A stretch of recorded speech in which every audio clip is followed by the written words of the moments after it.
Hi beloved, this is Doc Gilbert and ito yung part 3 ng normal bang magalit sa corrupt na leaders. And kagaya nung sinabi ko from last episode, ang galit na ito ay part ng tinatawag na grieving process. Ano nga ba yung grieving process? 'Di ba kapag namatayan tayo ng mahal natin sa buhay, ipinagluluksa natin, tama ba? Iniiyak natin, kikinalulungkot natin, minsan nagagalit tayo, minsan na-anxious, minsan nananumb, or wala tayong nararamdaman. So the same is true with what is happening dito sa bansa natin. We grieve or ipinagluluksa natin na nawalan tayo ng mabuting leader. Yung leader na may pakialam sa sambayan ng Pilipino, yung ipaglalaban yung karapatan ng mahihirap, yung ipaglalaban kung ano yung tama laban sa mali.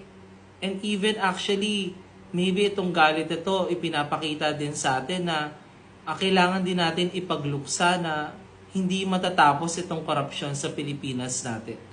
So ipinagluluksa natin yung mga bagay na nawala sa atin.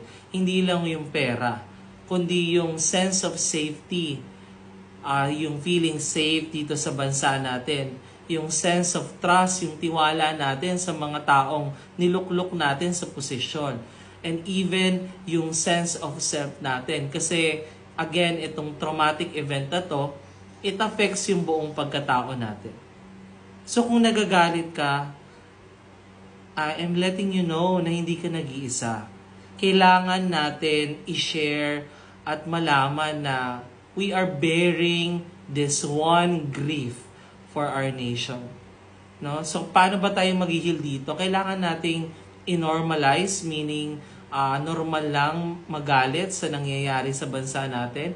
Second, kailangan natin i-empathize or i-validate na nakakagalit nga naman talaga itong injustice, itong corruption na naranasan natin. At kailangan natin ng taong mapagsyeshera, napapakinggan tayo at hindi huhusgahan yung nararamdaman natin.